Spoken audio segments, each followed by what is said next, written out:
ताज्या घडामोडींसाठी स्वानंद न्यूजला सबस्क्राइब करा आणि बेल आयकॉनवर क्लिक करा।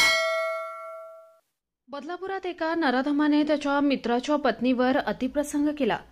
तसंच ही बाब पतीला सांगितल्यास जीवे मारण्याची धमकी दिली।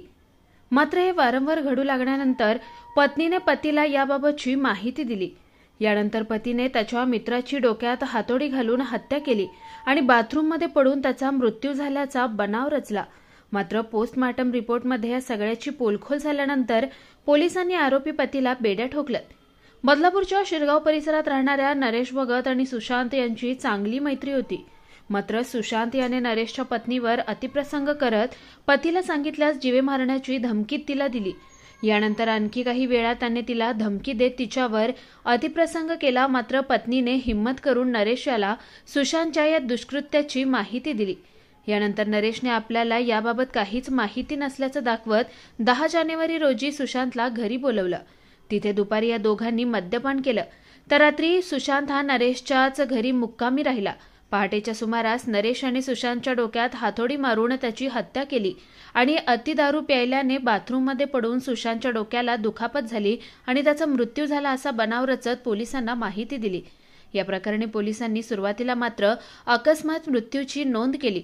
मात्र ज्यावेळी सुशांत याच्या पोस्टमार्टमचे रिपोर्ट्स आले त्यावेळेस नरेश याची पोलखोल झाली, कारण सुशांतचा मृत्यू अवजड वस्तूने डोक्यात प्रहार केल्यामुळे झाल्याचं पोस्टमार्टम रिपोर्टमध्ये नमूद करण्यात आलं होतं। यानंतर पोलिसांनी नरेश याला ताब्यात घेऊन पोलिसी खाक्या दाखवताच त्याने आपणच सुशांत याची हत्या केल्याची कबुली पोलिसांना दिली। आपल्या पत्नीसोबत दुष्कृत्य केल्याच्या रागातून त्यांनी सुशांतला मारल्याचं पोलिसांना सांगितलं। या प्रकरणी पोलिसांनी त्याच्या विरोधात हत्येचा गुन्हा दाखल करत त्याला बेड्या ठोकल्यात। 10 तारखेला दुपारी 2 वाजता आरोपी नरेश शंभू भगत व त्याचा मित्र सुशांत असे दुपारी 10 तारखेला 2 वाजता भेटले। 2 नंतर ते दारू पिले।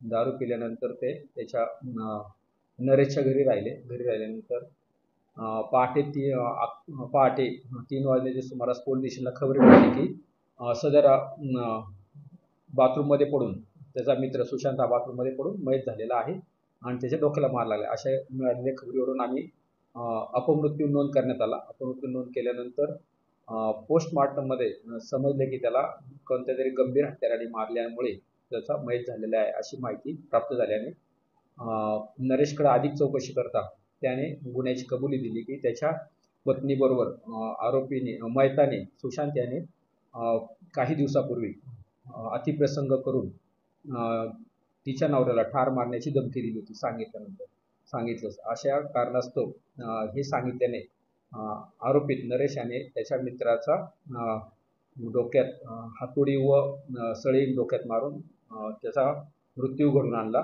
आणि त्यामुळे आमच्याकडे फिर्याद दाखल आहे आणि त्याप्रमाणे आम्ही तपास करत आहोत। निखिल चव्हाण, स्वानंद मीडिया, बदलापूर। ताज्या घडामोडींसाठी स्वानंद न्यूजला सबस्क्राइब करा आणि बेल आयकॉनवर क्लिक करा।